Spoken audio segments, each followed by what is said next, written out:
कुदरत के कोहराम की ये तस्वीरें बयां कर रही हैं कि जब प्रकृति अपना रौद्र रूप दिखाती है तो किसी का बस नहीं चलता। देखिए कारें कैसे सड़कों पर मछलियों की तरह तैर रही हैं। सड़कों पर बह रहे पानी की रफ्तार इतनी है कि यहाँ चलना किसी चुनौती से कम नहीं। कॉलोनियों में घरों के आसपास सब कुछ जलमग्न हो चुका है। पेड़ उखड़कर खिलौनों की तरह जमीन पर बिखरे हैं। बारिश का आलम यह है कि इतना पानी देख मगरमच्छ भी अब सड़कों पर टहलने निकल पड़े हैं। डराने वाली ये तस्वीरें हैं दक्षिण भारत के राज्य तमिलनाडु की, जहां बंगाल की खाड़ी के ऊपर बने तूफान मिचोंग का असर दिख रहा है।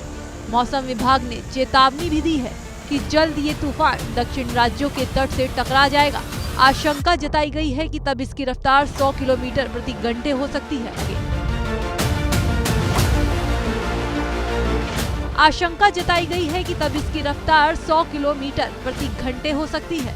इसके साथ ही मौसम विभाग ने मैप के जरिए दर्शाया है कि तमिलनाडु, पुडुचेरी और आंध्र प्रदेश के तटीय इलाकों में कहां-कहां ये तूफान तबाही मचा सकता है। वहीं तूफान के खतरे को देखते हुए प्रशासन के साथ साथ राज्य और केंद्र सरकार ने भी अपनी तैयारी शुरू कर दी है।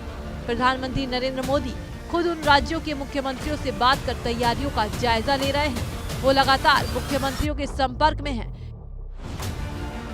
इसके अलावा रेलवे ने यात्रियों की सुरक्षा को देखते हुए 118 ट्रेनों को कैंसिल कर दिया है।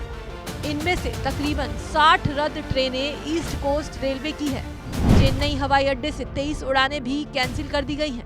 एनडीआरएफ की करीब 21 टीमों को तैनात किया गया है। ये टीमें राहत और बचाव काम देखेंगी। लोगों की मदद के लिए हेल्पलाइन नंबर 0674 2301525, 2301626, 2303060 भी जारी किया गया है। इसके अलावा मछुआरों और पर्यटकों को समुद्र तट पर जाने पर पाबंदी लगाई गई है। ओडिशा में तो राज्य सरकार ने सभी तटीय और दक्षिणी जिलाधिकारियों को अलर्ट पर रखा है और कृषि विभाग के तहत कार्यरत कर्मचारियों की छुट्टियां रद्द कर दी हैं। तमिलनाडु और पुडुचेरी में भी सरकार ने सार्वजनिक छुट्टी घोषित कर दी है। मौसम विभाग का कहना है कि तूफान मिचोंग का असर ओडिशा, तमिलनाडु और आंध्र प्रदेश में सबसे ज्यादा हो सकता है।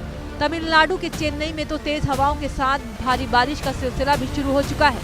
बारिश ने लोगों की मुश्किलें और बढ़ा दी हैं। तूफान के कारण तमिलनाडु के महाबलीपुरम समुद्र तट पर पानी का स्तर लगभग 5 फीट तक बढ़ गया है।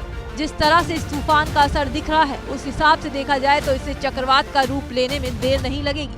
फिलहाल 3 राज्यों की सरकारों के साथ केंद्र सरकार का फोकस इस तूफान पर है।